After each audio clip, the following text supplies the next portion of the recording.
So pillar of accountancy, फटाफट बता दूं, we are writing the accountancy, English is universal language as per double entry system, and as per double entry system each and every accounting transactions having minimum two effects, namely debit and credit. But the question ये है sir which account, कयू account debit और कौन सा account credit, सो उसके rules हैं। इसके continuation के लास्ट वीडियो में हमने देखा था पर्सनल अकाउंट क्या, रियल क्या और नॉमिनल क्या, उसके ऊपर ही बेस्ड रूल्स हैं। पहले फटाफट समझते हैं। मुझे ये बताइए पर्सनल अकाउंट के अंदर कौन कौन से अकाउंट्स इंक्लूड होते हैं? All the living persons and legal artificial institutions, capital, drawings, debtor, creditor, institutions, बाकी निकाकी ऑल। और उसका रूल क्या होगा for the personal account? Friends, the rule for personal account, debit the receiver and credit the giver. एक बार समझ लेना, rule तो कोई भी लर्न कर सकता है भाई, ये तो टेंडिया भी लर्न कर देगा, डेबिट लिखिवल credit giver. The important aspect is that समझना, अगर बिजनेस से कोई भी लिविंग या लीगल पर्सन अगर फायदा रिसीव करता हो, लेता हो तो डेबिट, और अगर वो फायदा देता हो तो वो क्या हो जाएगा? क्रेडिट। चलिए समझते हैं। मैंने कहा था ओनर का अकाउंट कभी बुक में उसके नाम से ओपन नहीं होता, वो गिवर हो तो कैपिटल। एक मिनट, क्या हो तो कैपिटल? गिवर। तो फ्रेंड अगर ओनर कुछ लाया कैपिटल, तो मुझे बताओ कैपिटल क्या होगा? क्रेडिट। क्यों? Debit the receiver and credit the giver. Personal use के लिए उसने कैश, गुड्स कुछ भी विड्रॉ करा असेट्स, तो वो रिसीवर है, तो ड्राइंग्स अकाउंट क्या होगा? Debit. Capital always credit, drawings always debit. चलो मैं एग्जांपल पूछता हूं। आई पेड 5000 टू यू, मैंने आपको 5000 पे करे, मेरी बुक्स में एंट्री हो रही है, तो आप कौन हुए मेरे नजरों से? रिसीवर के गिवर? रिसीवर। तो आप डेबिट। और भाई छगन ने मेरे को 10000 पे करे, तो छगन क्या होगा मेरे लिए? गिवर। तो वो क्या हो जाएगा? क्रेडिट। अच्छा, बैंक ऑफ बड़ौदा में आपने 5000 डिपॉजिट करे, टेल मी बीओबी क्या हुआ? रिसीवर। डेबिट। और बीओबी से आपने 10,000 रुपए निकाले, तो बीओबी क्या हुआ? गिवर। क्रेडिट।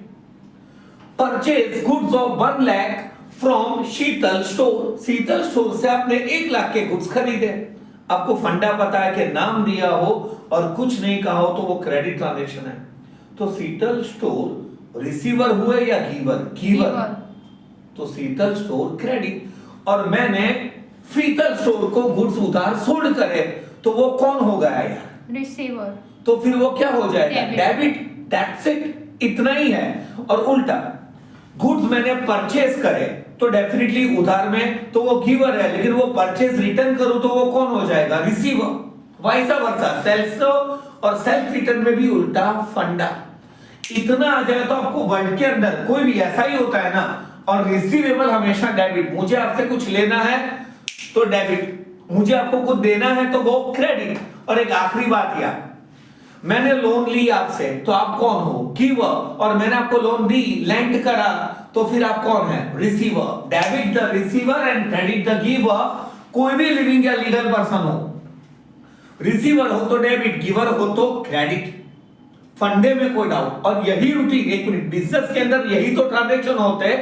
थिंक। और इसके अलावा हो भी क्या सकता है? पक्का कोई doubt? No sir. Sure. Next, real का रूल। भाई रियल के अंदर कौन से अकाउंट्स इंक्लूड होते हैं? All the goods, stock, purchase, sales, purchase return, sales return, वो स्वाहा कहा, goods goes out anyways, and all the assets, tangible, intangible, property, investment, cash, bank balance, all. उसका रूल है debit what comes in, credit what goes out.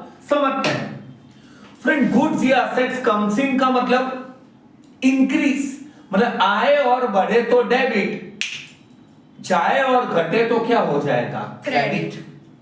Debit what comes in, credit what goes out. समझते हैं, when you purchase the goods, तो tell me purchase account में वो debit होगा कि credit? Debit. क्यों? Goods comes in, stock increase, और आपने गुड्स बेचे तो goes out तो sales account credit. Normally purchase हमेशा डेबिट, सेल्स हमेशा क्रेडिट। तो फ्रेंड परचेज में गुड्स आते हैं तो परचेज रिटर्न में जाते हैं, परचेज डेबिट तो परचेज रिटर्न क्रेडिट। सेल्स में गुड्स गए ना तो सेल्स रिटर्न मतलब वापस मिले तो goods comes in, sales credit तो सेल्स रिटर्न डेबिट। अगर आपने लैंड खरीदा, फर्नीचर खरीदा, एसी खरीदा, सेलफोन खरीदा, लैपटॉप खरीदा, तो ये AC, laptop, office equipment, vehicle या जो भी आप खरीदते हैं एसेट्स, वो डेबिट होंगे या क्रेडिट?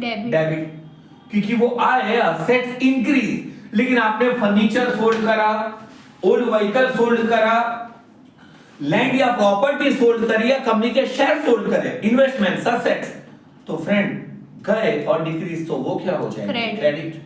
और यहां मेन बात तो भूल ही गए भाई, मनी छे तो हनी छे करता cash. Friend cash balance increase हो तो डेबिट और डिक्रीज हो तो क्रेडिट। फ्रेंड इसके ऊपर आपका एक पूरा चैप्टर है 11 स्टैंडर्ड में ही, कैश बुक, कि कैश या बैंक बैलेंस बढ़े तो डेबिट पे लिखना है, घटे तो क्रेडिट। कोई डाउट्स? No sir. और आखिरी दो क्या खर्चा पानी, all the expense and loss को आप क्या करेंगे? डेबिट। बचपन से सीख रहे हैं खर्चा उधार होता है, और ऑल द इनकम और गेन्स क्या हो जाएंगे? Credit for nominal. Debit all the expenses and losses, credit all the income and gains. आपने सैलरी पे करा, म्युनिसिपल टैक्स पे करा, जबरदस्त बात है, इनकम टैक्स 11 स्टैंडर्ड में आप उसे पर्सनल एक्सपेंस ड्राइंग्स मानेंगे, और 12th में आप उसे एक्चुअली बिजनेस एक्सपेंस मानेंगे। देखते हैं, बट ऐसा कोई भी एक्सपेंस आपने पे करा या खर्चा हुआ या लॉस हुआ तो वो क्या करोगे? डेबिट। लेकिन आपको इनकम मिली, और इनकम है तो मिलेगी ना, पे थोड़ी ना करेंगे, तो उसे क्या कर दोगे? क्रेडिट। खत्म। देन दैट्स एक क्या लेना, आप कहेंगे कौन सी? एक्चुअली जब आप इसकी जर्नल एंट्रीज करेंगे तो जर्नल एंट्री में ऐसा होता है ना, cash account debit to capital account, purchase account debit to Sundar account. तो ट्राई करना, पहले आप डेबिट वाला अकाउंट सोचो और फिर कौन सा? क्रेडिट। मतलब पहले कौन सा सोचोगे? रिसीवर या giver? Receiver in a personal. पहले कौन सा सोचोगे रियल के अंदर? कम्स इन इंक्रीज वाला या गोज आउट डिक्रीज वाला? कम्स इन इंक्रीज वाला। और पहले कौन सा सोचोगे? एक्सपेंस या इनकम? खर्चा या पानी? Expense. That's it. Repeating again, for personal account any living और legal, debit the receiver, credit the giver. For real account, debit what comes in, आए और increase हो तो debit, जाए और decrease हो तो credit, and debit all the expenses and losses, credit all the income and gains.